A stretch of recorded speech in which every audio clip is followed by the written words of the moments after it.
د سیفن مان منډی کې څه تاجرانو د یو کونډې زنانه سره د ظلم انتها کړې ده. د هغې نه 2 چیلي اخیستې دي او جعلي لوټونه یې ورکړي دي.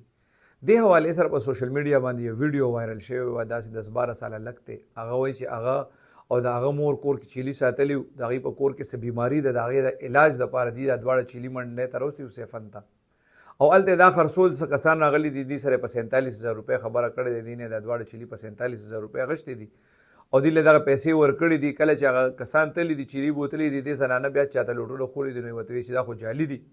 نو بیا دې دا ویډیو جوړه کړې ده. اوس الله ته پته ده چې په دې کې پولیس څه ایکشن اخیستی دی یا نه دی اخیستی، خو په کار ده چې دې کې پولیس پراپر ایف آی آر درج کړي او د دغه خلکو تلاش وکړي، ځکه چې منډۍ ته کم خلک راځي او دا نو اکثر دا داسې جانې پہچانه خلک دي. مخکې دا کیسونه کړي.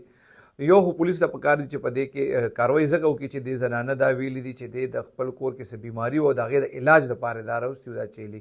نو که دا غله به خامخا کیدای شي که دا غله دا ویډیو ګوري یا د دې څوک رشته داران یا یار دوست یې ګوري، نو خدای ته دې وګوري چې دې زنانه ته دې دا پیسې واپس کړي. د خدای نه دې ویریږي ځکه چې دی د علاج دپاره دا پیسې د چیلي خرڅ کړي او خلکو دپاره هم دا یو میسج دی چې دا اوس د قربانۍ ورځې دي. خلک څاروي علي دا پیله ځل نه دی، هر کال په دې ورځو کې دا غله روزي